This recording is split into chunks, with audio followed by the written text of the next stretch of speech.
আসসালামু আলাইকুম। সম্মানিত সুধী দর্শক মণ্ডলী, সকলকে আন্তরিক সালাম, ভালোবাসা এবং শুভকামনা জানাচ্ছি। সেই সাথে আপনাদের সুস্বাস্থ্য এবং দীর্ঘায়ু কামনা করছি। গ্রেপ্তার হয়েছেন মমতাজ। মানিকগঞ্জ ২ আসনের সাবেক সংসদ সদস্য, জাতীয় সংসদের বেতনভুক্ত শিল্পী, শেখ হাসিনার প্রাণের স্পন্দন শিল্পী মমতাজ বেগম গ্রেফতার হয়েছেন। সোমবার ১২ই মে রাত্রি ১৫:৩০টার দিকে ধানমন্ডির স্টার কাবাবের পিছনের একটি বিল্ডিং থেকে তাকে গ্রেফতার করা হয়। আর এটা জানিয়েছেন ডিবির যুগ্ম কমিশনার নাসিরুল ইসলাম। ডিবির একটি গোয়েন্দা টিম তাকে অ্যারেস্ট করেন ধানমন্ডি থেকে।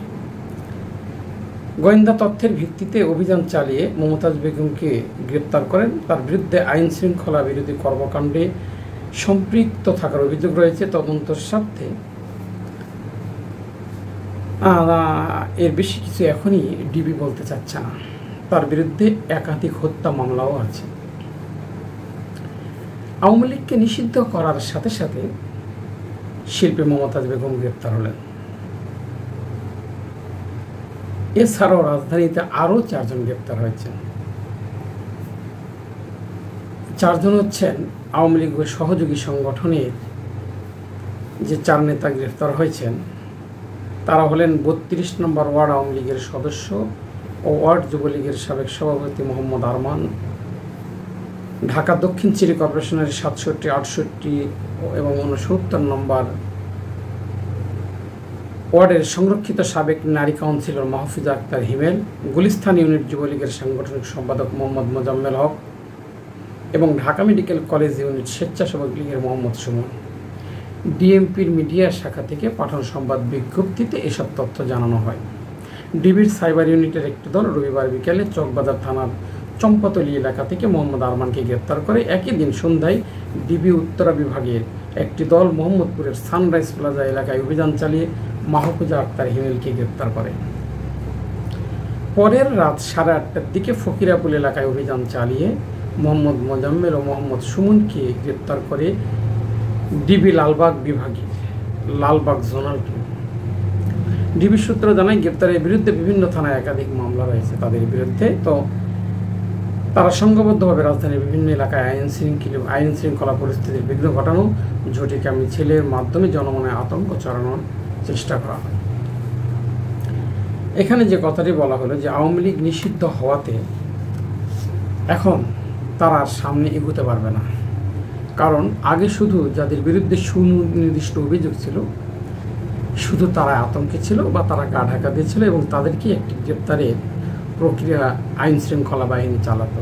কিন্তু আওয়ামী লীগ নিষিদ্ধ হওয়াতে এখন আওয়ামী লীগের যারা সমর্থক কর্মী নেতা তারা সকলেই এখন দৌড়ের উপর থাকবে।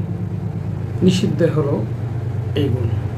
আর আরও একটি কথা, এই আওয়ামী লীগ যদি নিষিদ্ধ না হতো তাহলে তাদের পক্ষে মামলায় একটি দল সব সময়ের জন্য তাদের জামিনের জন্য, তাদেরকে বাঁচানোর জন্য, তাদের পক্ষে তদবির করার জন্য থানায় পড়ে থাকত।